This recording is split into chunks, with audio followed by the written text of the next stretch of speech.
వచ్చేసి హెబ్రీయులకు రాసిన పత్రిక 11వ అధ్యాయం. ఈ 11వ అధ్యాయము చదివే ముందు 10వ అధ్యాయం ముందు 10వ అధ్యాయము 38వ వచనం ఈసారి చదవండి.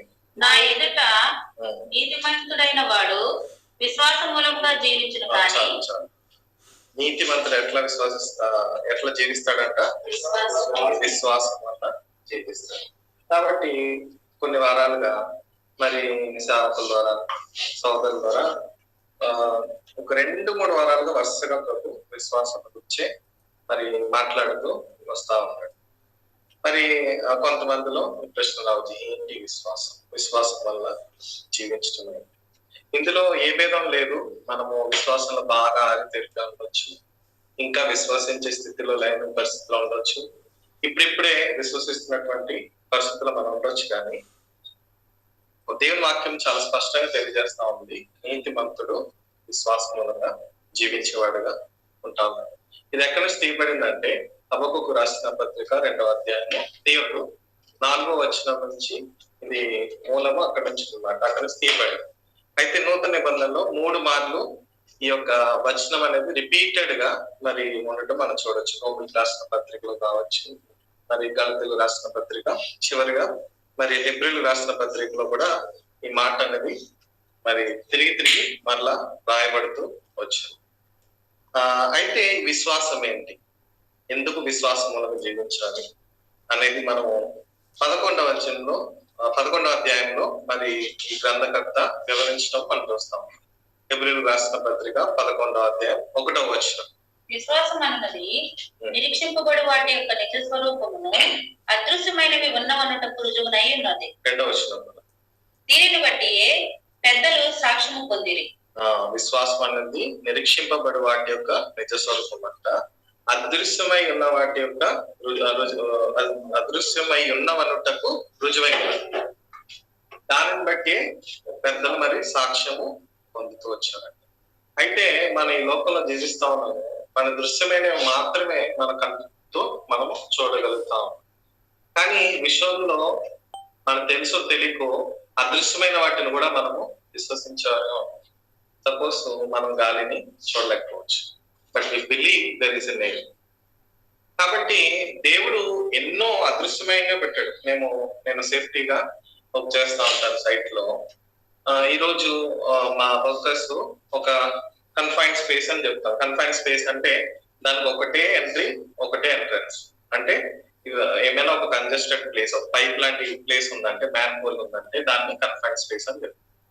అప్పుడు దాంట్లో వారు వెళ్లే ముందు గ్యాస్ టెస్టింగ్ అనేది చేయాలి. అంటే అక్కడ అదృశ్యమైనటువంటి కొన్ని గ్యాస్ పదార్థాలు ఉన్నాయన్నమాట. అవి ఎంతో డేంజరస్ థింగ్స్. కాబట్టి మనం చూసే మాత్రమే నిజమని అనుకుంటట్లేదు, కనిపించలేని కూడా చాలా వాటిని మనము ఇంటరాక్ట్ అవుతా ఉన్నాం. ఇదే విధంగా ఈ దృశ్యమైన లోకంలో అదృశ్యమైనటువంటి ఆత్మీయ విషయాలు కూడా ఉంటా ఉన్నాయి. ఆ ఆత్మీయ విషయాల్ని కనెక్ట్ చేసేదే ఈ యొక్క విశ్వాసంగా ఉంటారు. కాబట్టి ఏమంటారు, ఇప్పుడు అదృశ్యమైన వాటిని మనం ఏదైతే మన కంటి ద్వారా చూస్తా ఉన్నామో, కంటిని ఏ విధంగా అయితే వాడుకుంటున్నామో, అదృశ్యమైన వాటిని ఇంటరాక్ట్ చేసేది, కనెక్ట్ చేసేదే ఈ యొక్క విశ్వాసం. కాబట్టి ఈ విశ్వాసం అనేది అట్టి విధమైనటువంటి మనకు సోర్స్ ఇచ్చేదా. రెండోది, ఇది నిరీక్షింపబడి వాటి యొక్క నిజ స్వరూపం అని చెప్పబడతా ఉంది. ఆల్రెడీ మన చేతిలో ఒకటి ఉంది, నేను దీన్ని విశ్వసిస్తాను. ఫర్ ఎగ్జాంపుల్, నా చేతిలో బైబిల్ ఉంది, దీన్ని నేను విశ్వసిస్తానంటే అది సరైనటువంటి అర్థం లేదు. ఒకవేళ ఈ బైబిల్ నా చేతుల్లో లేదు, నేను ఇంకా పొందబోతున్నాను, ఎవరో చెప్పారు బైబిల్ అని నీకు ఇంకా పార్సల్ వస్తుందంటే దాన్ని నమ్మటమే మరి విశ్వాసం. కాబట్టి దానికి జవాబుగా విశ్వాసం అన్న దాని గురించి మన గ్రంథకర్త ఇస్తున్నట్లుగా చూస్తా ఉన్నాము. అంత మాత్రమే కాదు, మనకంటే ముందు గొప్ప సాక్షి సమూహము వెళ్ళి ఉంది. వారు దాన్ని బట్టి అలా విశ్వసించడం బట్టి వాళ్ళు ఏం పొందారంట? సాక్ష్యము వారు పొందుతూ వచ్చినారు. కాబట్టి మన విశ్వాసం అనేది గుడ్డిగా లేదు. మనకంటే ముందు అనేకులు మరి వెళ్ళిన వారుగా ఉంటా ఉన్నారు. దీన్ని బట్టి మరి 12వ వచనంలో రాయబడి ఉంది కదా, మొదటి వచనం, ఇంత గొప్ప వేగము వలె మనల్ని ఆవరించినందున మనము కూడా బదులమై ఉంటాం. అయితే ఇంకా ముందుకు వెళ్ళినట్లయితే 3వ వచనం, మీరు 11వ అధ్యాయం 3వ వచనం.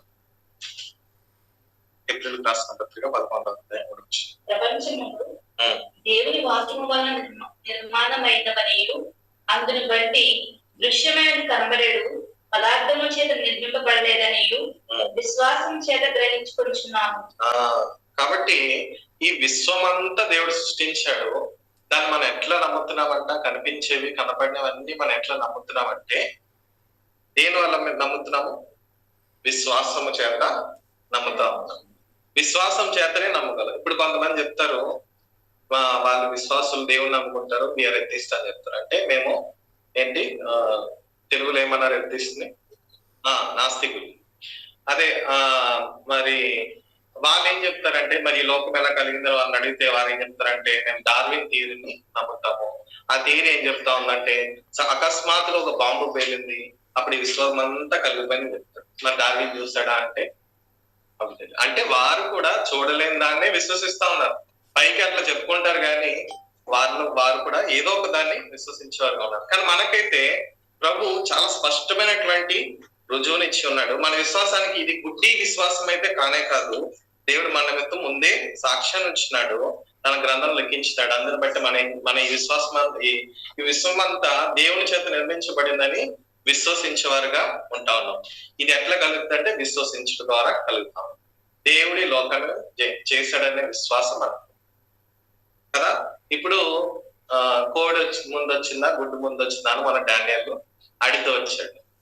ఇది ఎందుకు ఇలాంటి ఆలోచన వస్తుందంటే, బయట ఎవరో పిల్లలు తనని అడిగి వాళ్ళ మధ్యలో ఒక డిస్కషన్ నడిచి ఉండొచ్చు, వాళ్ళ ప్రభుని నమ్మలేని వారికి ఉండొచ్చు. అప్పుడు నేనేం చెప్పానంటే, మన వాక్యం ఏం చెప్తుంది అదే మూలం, కోడే ముందు. ఎందుకు మనం చెప్పగలుగుతున్నాము? మన చేతిలో వాక్యం, మనం అదే విశ్వసిస్తున్నాం కాదు. కాబట్టి దేవుడు వెలుగు కలుగుగాక అంటే వెలుగు కలిగి. కాబట్టి వి బిలీవ్ దట్ మనకి గుడ్డి విశ్వాసాన్ని దేవుడు ఇవ్వలేదు, మనకి స్పష్టమైనటువంటి రుజువుతో కూడినటువంటి విశ్వాసాన్ని మన ప్రభు ఇచ్చి ఉన్నాడు. కాబట్టి ఇదేదో ఒక వింతైన విషయం కాదు. కాబట్టి మనం దేవుని వాక్యాన్ని విశ్వసించాలా, ఎందుకంటే అది ఎంతో మరి సాక్ష్యంతో కూడినటువంటి విషయము. యేసుక్రీస్తు మన విశ్వాసం ఉంచుతారంటే మన గుడ్డిగా కాదు. యేసుక్రీస్తు జీవించాడని చరిత్రను వెడగొట్టిన విషయాలు అన్నీ మనకు తెలుసు. అంత మాత్రమే కాదు, తన సొంత శిష్యుడు మన భారతదేశానికి వచ్చినట్లుగా కూడా మనము చూస్తాం. తర్వాత ఇంకా ముందు చూస్తే విశ్వాసం బట్టి హేబేలు కయీను కంటే శ్రేష్టమైన బలి దేవుడికి అర్పించెను. దేవుడు అతని అర్పణను గూర్చి సాక్ష్యం ఇచ్చినప్పుడు అతడు ఆ విశ్వాసం బట్టి నీతి మంత్రిని సాక్ష్యం పొందాడు. ఒక్క నిమిషం ఇక్కడ నేను ఒకసారి 3వ వచనంలో, ఇప్పుడు దీన్ని అనేక మంది నమ్మలేని పరిస్థితిలో ఉన్నాడు. దేవుడే లోకాన్ని నిర్వహించాడంటే నమ్మలేని పరిస్థితిలో ఉన్నాడు. ఇప్పుడు ఒకసారి మరలా 3వ వచనం చదవండి. ప్రపంచములు దేవుని వాక్యము వలన నిర్మాణమైనవనియు అందును బట్టి దృశ్యమైన కనబడేడు పదార్థము చేత నిర్మింపబడలేదనియు విశ్వాసము చేత గ్రహించుకొనుచున్నాము. ఆల్రెడీ నిర్మించబడింది, నిర్మించలేదు, కానీ దేవుని వాక్యం చేత నిర్మించబడింది. దేవుడు ఆల్రెడీ చేసిన దాని నుంచే సైంటిస్టులైనా ఎవరైనా ఏమైనా చేయగలుగుతారు. అందుకే ఒక మాట ఉంటది, తీసుకున్నారు చదవండి. ప్రావర్బ్స్ చాప్టర్ 25:2 అనుకుంటారు. సామెతలు 25వ అధ్యాయం 2వ వచనం.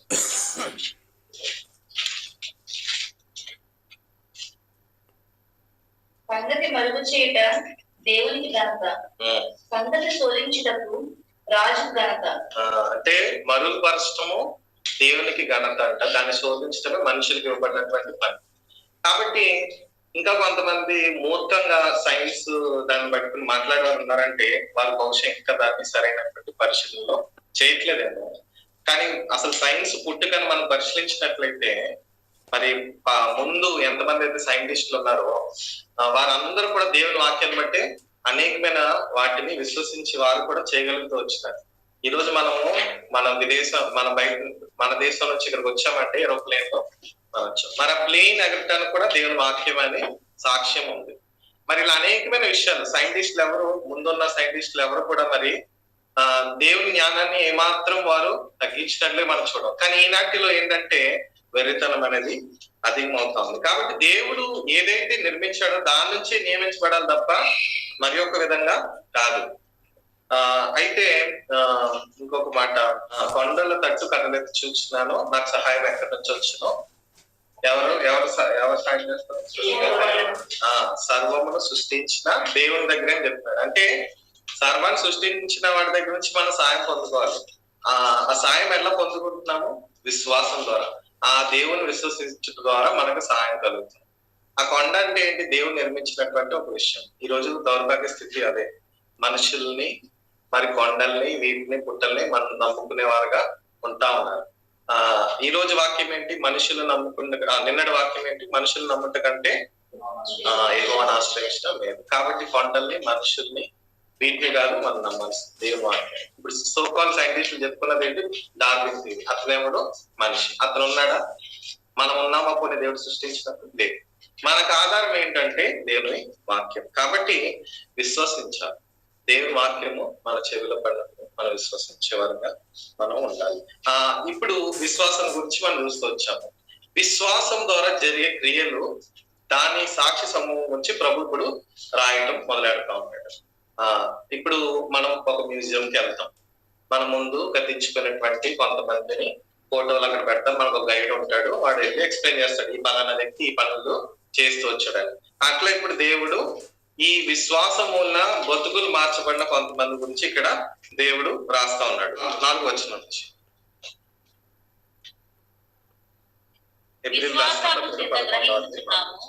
విశ్వాసం బట్టి హేబెలు కయీను కంటే శ్రేష్టమైన బలి దేవునికి అర్పించెను. దేవుడు అతని అర్పణలను చూసి సాక్ష్యం ఇచ్చినప్పుడు అతడు ఆ విశ్వాసమును బట్టి నీతిమంతుడని సాక్ష్యము పొందెను. అతడు మృతి పొంది ఆ విశ్వాసం ద్వారా మాట్లాడుచున్నాడు. హేబెలు మరి కయీను కంటే శ్రేష్టమైనటువంటి బలిని అర్పించాడంట. అది ఎట్లా అర్పించాడు? విశ్వాసం చేత అర్పించాడంట. అప్పుడు మరి ఇక్కడ తన అర్పణ బట్టి దేవుడు ఇక్కడ సాక్ష్యం ఇస్తున్నాడంట. ఎవరు ఇస్తున్నారు? దేవుడు తన విశ్వాసానికి వచ్చిన సాక్ష్యం దేవుడు ఇస్తున్నాడు. ఆ విశ్వాసం బట్టి నీతిమంతుడే తీర్చుకుంటాడు. తర్వాత అతను మృతి పొంది విశ్వాసం ద్వారా మాట్లాడుచున్నాడు. ఆ విశ్వాసం ద్వారా ఏం చేస్తున్నాడు? మాట్లాడుతా ఉన్నాడు. కాబట్టి ఇక్కడ మాంసమా లేకపోతే కాయగూరలు అనేది కాదు విషయం. అంటే కయీను కాయగూరలు పండించేవాడు, కాయగూరలు అర్పించాడు. హేబెలు మరి గొర్రెల మంద కాసుకున్నాడు, మంచి శ్రేష్టమైన దాన్ని పట్టుకొచ్చి వచ్చాడు అనేది వాక్యం ఉంటుంది. అయితే మరి వీళ్ళిద్దరిలో ఏంటి వ్యత్యాసం అంటే, అక్కడ మీట్ వెసెస్ వెజిటబుల్, అంటే మాంసము వెజిటబుల్ కాదు, కానీ అక్కడ ఏంటి దేవుడు లక్ష్య పెట్టింది ఏంటంటే విశ్వాసం. ఇతను విశ్వాసం ద్వారా అట్టుకొచ్చి పెట్టాడు, అర్పించాడు. తను ఎట్లా పట్టుకొచ్చి పెడుతున్నాడు? అర్పణ విశ్వాసం లేదు, అందుకే దేవుడు దాన్ని అంగీకరించలేదంట. మనం కూడా అనేకమైన ప్రార్థనలు చేస్తాం, అనేకమంది చేస్తాం, కానీ దేవుని కోసం ఎన్నో క్రియలు చేస్తాం, కానీ విశ్వాసం లేని క్రియ దేవుణ్ణి ప్లీజ్ చేయదు. అది దేవునికి ఇష్టకరం కాదు. దానివల్ల మనము బ్రతకలేం. కాబట్టి తను మరి విశ్వాసం ద్వారా ఏం పొందుకున్నాడంటే, మరి ఈ లోకంలో తను విశ్వసించి అర్పించాడు. ఏం జరిగింది ఈ లోకంలో? అతనికి ఏం కలగలేదు, చనిపోయాడు. కానీ తర్వాత చనిపోయినా కూడా ఇప్పుడు ఏం చేస్తాడంట? అదే అసలైంది.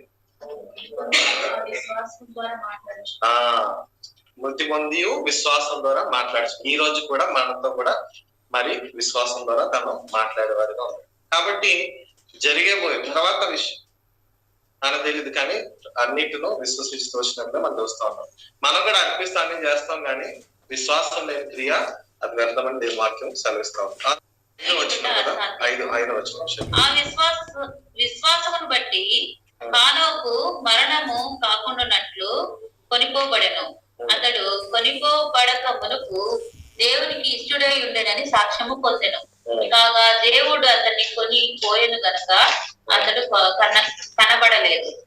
విశ్వాసం బట్టి హానోకు ఏం చేశాడంట? మరణం చూడకుండా కొనిపోబడ్డాడు. కాబట్టి రెండో సాక్షి ఎవరు? హానోకు విశ్వాసం ద్వారా నడుస్తూ వచ్చాడు, కొనుకోబడ్డాడంట. తిన గురించి కేవలం 2-3 లైన్లే ఉంటారు బైబిల్లో. ఆది కాండము. దేవునితో నడిచిన తరువాత దేవుడు అతనిని తీసుకొని పోయాను కనుక అతడు లేకపోయాడు. కాబట్టి దేవుడితో ఏం చేస్తున్నాడంట? నడుస్తా ఉన్నాయి. ఇక్కడ ఏం రాయబడి ఉంది? విశ్వాసం చేత హానోకు మరణం పొందకుండా నడిచి, అంటే విశ్వాసపూరితమైనటువంటి జీవితాన్ని తను కలిగి ఉంటూ వచ్చాడు. దేవుడు తనకు ఎంతో అది ఇష్టకరంగా ఉండింది. ఆ నడవడికలో దేవుడు ఏం చేశాడంటే తీసుకెళ్ళిపోయాడు. కాబట్టి మనం కూడా విశ్వాసం చేత నడిచినప్పుడు ఆ దేవుడికి ఇష్టకరంగా ఉంటది. మనకు ఇప్పుడు ర్యాప్చర్ కూడా ఎట్లనే జరుగుతుంది, అదే ఎత్తబడటం. కాబట్టి ఎత్తబడటం కూడా ఇట్లానే జరుగుతుంది.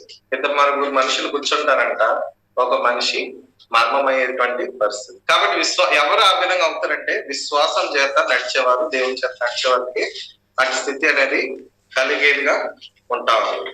కాగా దేవుడు తనని తీసుకెళ్తాము మనం చూస్తాం. దేవుని యొద్దకు వచ్చేవాడు ఆయన ఉన్నాడనియు తన వెలుగు వారికి ఫలము దయచేయవాడనియు నమ్మవలెను కదా. ఎంతో మంచి మాట దేవుడు ఇక్కడ రాయించి ఉన్నాడు. దేవునికి ఇష్టమై ఉండట ఎలాగ ఇష్టం అవుతామంటే విశ్వాసం ద్వారా. మనము దేవుని విశ్వసిస్తేనే దేవునికి ఇష్టలము.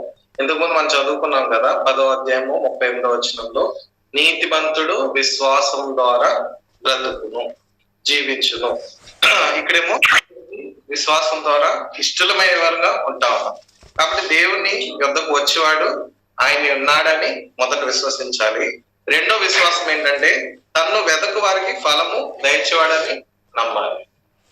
ఇప్పుడు ఈ నమ్మటము అంత కష్టతరమైన, దేవుడు ఉన్నాడని మనం నమ్ముతున్నాము, కానీ దేవుడు చేయగలుగుతాడని చాలా సార్లు, దేవుడు ఫలం ఇస్తాడని చాలా సార్లు నమ్మలేని వారుగా ఉంటాము. అందుకే మనము మనుషుల దగ్గరికి పరిగెత్తేవారుగాను, కొండల వైపు చూసేవారు. కానీ ఈ కొండల్ని ఇంకొక విధంగా తీసుకోవచ్చు. ఇప్పుడు నేను ఒక దగ్గర పని చేస్తున్నాను, నా బాస్ నాకు ఉద్యోగం ఇచ్చాడు, నాకు అతనే జీతం ఇస్తున్నాడని దేవుని విషయాల కంటే దాని మీద ఎక్కువ పడ్డాను అనుకో, పొరపాటు పడేది నేనే. కాబట్టి దేవుడు అనుకుంటే ఉద్యోగం కాకపోతే ఇంకోటి ఇచ్చేవాడు. దేవుడు అది దయచేశాడు అనేది విశ్వాసం, అదే విశ్వసించడం. కాబట్టి దేవుడు ఉన్నాడని మనం అందరు నమ్ముతున్నాము, కానీ దేవుడు ప్రతిఫలం దయచేస్తాడని అనేకుల్లో విశ్వాసం లేదు. మనం కూడా కైన్ లాగే అర్పణలు నడిపిస్తున్నాం, మనం కూడా కైన్ లాగే ప్రార్థన చేస్తున్నాం, కనిపించే రీతిగా ప్రార్థన చేస్తున్నాం, మన ఇష్టానుసారంగా మనం అనేకమైన వర్ణాలతో మరి ప్రార్థించే వారికి ఉన్నాం. కాబట్టి మనలో విశ్వాస క్రియ లేదు, అందుకే మన యొక్క ప్రార్థన ప్రతిఫలం కలగట్లేదు. దేవుడు ఇస్తాడనే విశ్వాసం లేదు, అందుకే మనలో మన ప్రార్థనకి జవాబు గొప్పని కలిగేదిగా లేదు. కాబట్టి మన యొక్క ప్రార్థన దేవునికి ఇష్టకరంగా లేదు, అందుకే మనకి జవాబు రానేది పరిస్థితిలో ఉంటా ఉంది. మరి హానోకు వలె విశ్వాసంలో మనం నడవట్లేదు, అందుకే దేవునితో నడక లేదు. కాబట్టి మన విశ్వాస జీవితము మన నిద్రించే పరిస్థితిలో ఉంటా ఉంది. కాబట్టి తన్ను వెదకు వారికి ఫలము దయచేస్తాడని నమ్మాలంట. ఎందుకు నమ్మాలంటే మనకు అనేకమైన సాక్ష్యం ఇచ్చాడు. విశ్వాసము గుడ్డిగా ఇవ్వలేదు మనకి దేవుడు. బ్లైండ్ ఫెయిత్ ని దేవుడు మనకి ఇవ్వనే ఇవ్వలేదు. అనేకమైన సాక్షి సమూహాన్ని మనకి ఇచ్చాడు, అనేకమైన విషయాలు మనకు ముందే లిఖించి ఉంచాడు. God have given clarity about the faith కదా. మరి శిష్యులు యేసు ప్రభుతో ఉంటూనే వచ్చారు, అనేకమైన అద్భుతాలు చూశారు. మనం ఇంతకు ముందు నేను వాక్యం చెప్పినప్పుడు మనము అల్ప విశ్వాసం గురించి 4 సన్నివేశాలు మనం చూస్తూ వచ్చాం. ఆ 4 సన్నివేశాలు కూడా మనం చూస్తే ఆ శిష్యులకి అంతకు ముందు విశ్వసించడానికి ఎన్నో కారణాలని దేవుడు పెడుతూ వచ్చాడు కదా. అంతకు ముందే ఎంతో మందిని పోషిస్తూ వచ్చాడు, అంతకు ముందే ఎన్నో క్రియలు చేశాడు. మళ్ళా పడవెక్కేసరికి వాళ్ళలో భయము, వాళ్ళలో ఆందోళన, అల్ప విశ్వాసం అనేది కలుగుతూ వచ్చింది. అంత గొప్ప కార్యాలు చేస్తా ఉన్నాడు. అక్కడ ఏమంటారు, తుఫాను రేగింది, అలలు వస్తా ఉన్నాయి. అప్పుడు ఏం చేశారు? భయపడిపోయి మమ్మల్ని రక్షించమన్నప్పుడు దేవుడు ఏం చెప్పాడు? అల్ప విశ్వాసులారా అని చెప్పి అక్కడ విడిచిపెట్టలేదు, దాన్ని నిర్మలించి మరి చూడటం మనం చూస్తా ఉన్నాం. అంటే అల్ప విశ్వాసం అనేది కలగటానికి రీజన్ ఏంటంటే మనము దేవుడు చేయగలుగుతాడనేది లేదు. తర్వాత చూస్తే శిష్యులు అక్కడ ఏం చెప్తారు, వాళ్ళ మాట ఏం జరుగుతుందంటే ఈయన ఎవడు, ఇతడు ఎవడు, ఇంత గొప్ప కార్యాలు చేస్తున్నాడే అనే ఆలోచన వాళ్ళలో ఉంది. అంటే కూడా ప్రయాణిస్తున్నారు కానీ, నడుస్తున్నారు కానీ వాళ్ళలో విశ్వాసం లేదు. అందుకే వాళ్ళకి అలాంటి ఆ క్రియను వారు అనుభవించినప్పటికీ, చూసినప్పటికీ, వింటున్నప్పటికీ గ్రహించలేని పరిస్థితిలో ఉంటా ఉన్నారు. మరి సమరీ స్త్రీ ఒక్కసారే విన్నది, గ్రహించింది, వెళ్ళింది, ఊరంతా మారింది. వారందరూ వచ్చి ఏం చెప్పారు? సర్వాన్ని సృష్టించిన దేవుడని నమ్మేశాడు, సజీవుడైన దేవుడు యేసు ప్రభువుని నమ్మేశారు. కానీ గోడ తిరుగుతున్నవి ఇవన్నీ చేస్తే ఎన్ని అద్భుతాలు జరిగిన 4 మార్లు పడిపోవటం మనం చూడొచ్చు. 4 మార్లు కూడా అల్ప విశ్వాసము బయలుపరచబడటము చూస్తూ ఉంటాం. కాబట్టి మనం కూడా అనేక సంవత్సరాల నుంచి మన క్రైస్తవ జీవితంలో నడుస్తూ ఉండొచ్చు. మనం కూడా ఏ రోజులా ఉన్నామని మనం బయట చెప్పుకోవచ్చు, కానీ మన విశ్వాస జీవితము క్రియలేనిదిగా ఉంటాం. అందుకే మనం ఎన్నిసార్లు అర్పించినప్పటికీ దేవునికి ఇష్టకరంగా లేదు. మనం ఎన్నిసార్లు ప్రార్థించినప్పటికీ అది దేవునికి ఇష్టకరంగా లేదు. మనం ఎంత ప్రార్థన చేసినా మనకు జవాబు రాకపోవడం కారణం ఏంటంటే అది విశ్వాసంతో కూడినటువంటి క్రియ కాదు. దేవుడు ఉన్నాడని నమ్ముతున్నాం చాలా మంది, కానీ ఆ దేవుడు చేస్తాడులే కానీ మనం అంతా మనం చేయాలి. మన కొండల వైపు చూద్దాం, మనుషుల వైపు చూద్దాం అనే పరిస్థితుల్లోనే మనం అందరము ఉండేవారుగా ఉన్నాం. దీనివల్ల మనము బలహీనపడేటువంటి పరిస్థితి. కాబట్టి దేవుడు అన్నిటికంటే ముందు ఉన్నవాడు, అన్నిటిని కలిగజేసాడు. సర్వాన్ని సృష్టించిన దేవుని దగ్గర నుంచి మన సాయం వస్తుంది. మనము విశ్వసించాలి. విశ్వసించి దేవుని అడిగినప్పుడు దేవుడు గొప్ప కార్యాలు మన జీవితాల్లో చేస్తాడు. అలా విశ్వసించిన వాళ్ళు అనేక మంది. ప్రభు దగ్గర రక్తస్రావం గల స్త్రీ, ఆమె ఏం విశ్వసించింది?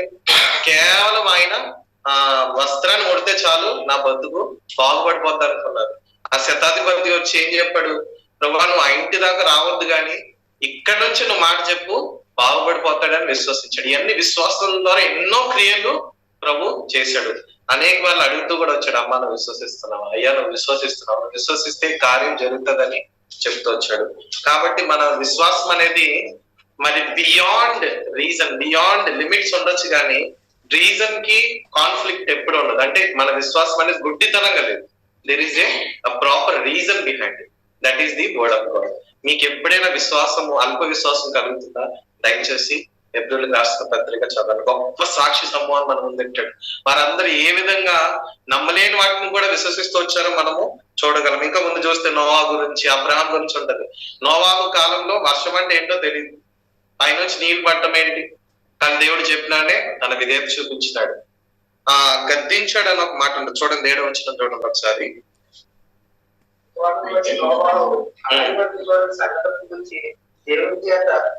హెచ్చరింపబడి రక్షణ కొరకు ఒక వాడు సిద్ధం చేసి అందువలన లోకం మీద నేరస్థాపన చేసి విశ్వాసం బట్టి నీతికి వాస్తాయి. నేరస్థాపన చేశాడని ఉంది కదా. విశ్వాసం బట్టి కలుగు నీతి వారసుడయ్యాడు. లోకానికి నేరస్థాపన చేయటం అంటే తనేమి వెళ్ళి పిచ్చి పిచ్చి అరువుడు అవన్నీ అరవటం కానీ అవి చేయలేదు.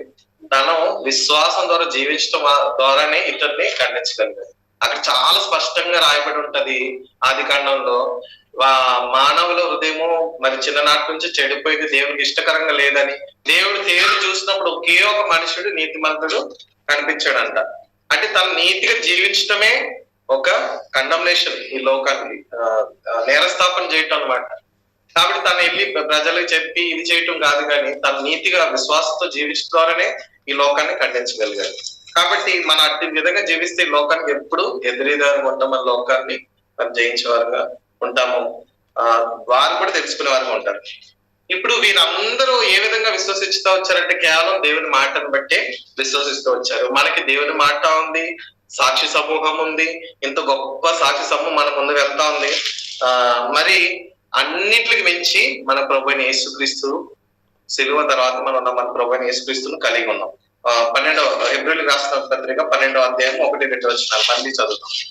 ఇంత గొప్ప సాక్షి సమూహము మేఘం వల్ల మనల్ని ఆవరించినందున మనము కూడా ప్రతి భారము సులువుగా చిక్కుల పెట్టు పాపమును విడిచిపెట్టి విశ్వాసము కర్తయు దాన్ని కొనసాగించు వాడినైన యేసు వైపు చూచుచు మన ఎదుట ఉంచబడిన బంధంలో ఓపికతో పరిగెత్తుతాము. కాబట్టి ఇంత గొప్ప సాక్షి సమూహము ఈ అన్ని మనం పేరు చూసినప్పుడు అన్నిటికి మించి విశ్వాసమునకు కర్తయు దాన్ని కొనసాగించాడని యేసు వైపు చూచు మనము పరిగెత్తగలం. ఎప్పుడైతే మనం విశ్వాసం ఎప్పుడు బలపడతాం అంటే ప్రభువైన యేసుని మనము చూసినప్పుడు. ప్రభువుని విశ్వసించటము అది ఏమీ బ్లైండ్ ఫెయిత్ కాదు, it is a reasonable faith. కాబట్టి మన విశ్వాసం అనేది ఏదో వృద్ధి కలిగించేటువంటి విశ్వాసం కాదు. We have a reasonable faith. మనం దేవుని వాక్యం కలిగి ఉన్న వారమై ఉన్నాం. మన ముందు ఎంతో సాక్ష్యము ఉంటా ఉంది. ప్రభు ఎన్నో కార్యాలు చేశాడు అనేది రుజువు కలిగి ఉన్న వారంగా ఉంటాం. కాబట్టి ఆ ప్రభు వైపు విశ్వసించి చూడాలా. మరి అప్పుడు మనము ఈ విశ్వాస జీవితంలో ఏనోకు వల్ల కూడా మనము నడవగలుగుతాం. అయితే మరలా ఒకసారి 6వ వచనం 11వ అధ్యాయం 6వ వచనం. విశ్వాసం లేకుండా దేవునికి ఇష్టడైన అసాధ్యము. దేవుని యొద్దకు వచ్చివాడు ఆయన ఉన్నాడనియు తనను వెతుకు వారికి ఫలము దయచేయువాడని నమ్మవలను కదా. కాబట్టి మనం దేవుని దగ్గరకు వచ్చాము, విశ్వాసం అని చెప్పుకుంటాం, కానీ మన బతుకులో విశ్వాసం లేదు. పరీక్షించుకొని దేవుడు ఉన్నాడని మరి తన్ను వెదువరికి ఆయన ఏం చేస్తాడంట, ప్రతిఫలము దయచేస్తాడని నమ్మాలి. నమ్ముతేనే మనకి కార్యం జరుగుతుంది.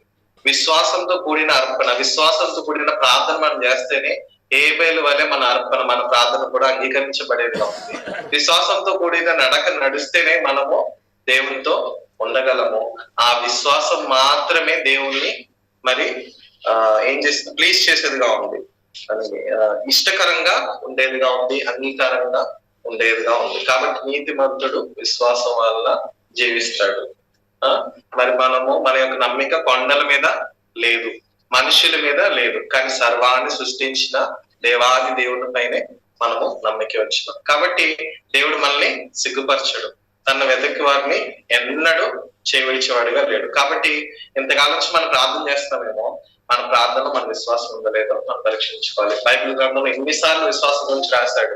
గత వారాల్లో కూడా సహోదరుల ద్వారా సాకుల ద్వారా కూడా అన్నిసార్లు విశ్వాసం గురించి రాస్తూ వచ్చాడు. కాబట్టి మన విశ్వాసం ఎట్టి రీతిగా ఉంది. ఇంకొక ఉదాహరణ చెప్పి నేను ముగిస్తాను. యేసు ప్రభు ఒక సందర్భంలో మత్తయి సువార్తలో 11వ అధ్యాయం అనుకుంటా, కేవలము మరి పారబుల్స్, ఉపమానాల్ని చెప్తూ ఉంటాడు. ఉపమానాలు చెప్తూ ఉంటే శిష్యులు వెళ్ళి అడుగుతారు, ఎందుకు ప్రభు ఉపమానాలు మాత్రమే చెప్తున్నావు అంటే, వింటున్నారు కానీ ఎవరు ఎక్కించుకునే పరిస్థితుల్లో లేరు, చూస్తున్నారు, అవన్నీ చేస్తానికి ఎవ్వరు గ్రహించుకోవట్లేదు, అందుకే నేను ఇట్లా చెప్పాల్సి వస్తుందని చెప్పి అక్కడ విడిచిపెట్టలేదు. కానీ మళ్ళా ఎక్స్ప్లెయిన్ చేశాడు. తర్వాత కూడా మళ్ళీ శిష్యులు కూడా డౌట్ వచ్చి, ఇంటికి వెళ్ళాక కూడా మళ్ళీ శిష్యులకి ఏదో డౌట్ వస్తుంది, అప్పుడు కూడా ఎక్స్ప్లెయిన్ చేసేవాడుగా ఉన్నాడు. కాబట్టి మనకు అల్ప విశ్వాసం కలుగుతుందేమో. ఇంతకు ముందు వారం కూడా మనం చూసుకున్నాము, ఆ పలానా ఒక తండ్రి ఒప్పుకున్నట్లు, ప్రభువా నాలో మరి అతి విశ్వాసం కలిగినట్లు నాకు సహాయం, అవిశ్వాసం లేకుండా సాయం చేయి, నాకు అతి విశ్వాసం కలిగినట్టు సాయం చేయి. అందుకే ఆ మాట రాయబడింది, విశ్వాసంలో కర్త ఆయన. కాబట్టి ఆయన మనకి విశ్వాసాన్ని దయచేయగలరు. మనలో అల్ప విశ్వాసం కలుగుతుందేమో. ఇంతకాలం ప్రభుత్వం నడుచుకున్నాం చెప్పుకున్నాం, ప్రభుని ఎరగిన వారికి ఉన్నామేమో. పరీక్షతో కూడి మనము ప్రార్థన, ఇంకనైనా విశ్వాసంతో ప్రభు దగ్గరికి వద్దాం. తప్పనిసరిగా దేవుడు మనకి ప్రతిఫలము దయచేస్తాడు. తన దగ్గరకు వచ్చే వారందరికీ ప్రతిఫలం దయచేస్తాడు. ఇది మనం విశ్వసించాలి, నమ్మాలి. కాబట్టి అట్టి విశ్వాసంతో మనం మన ప్రార్థన అర్పిద్దాం. దేవుడి కొద్ది దేవుడు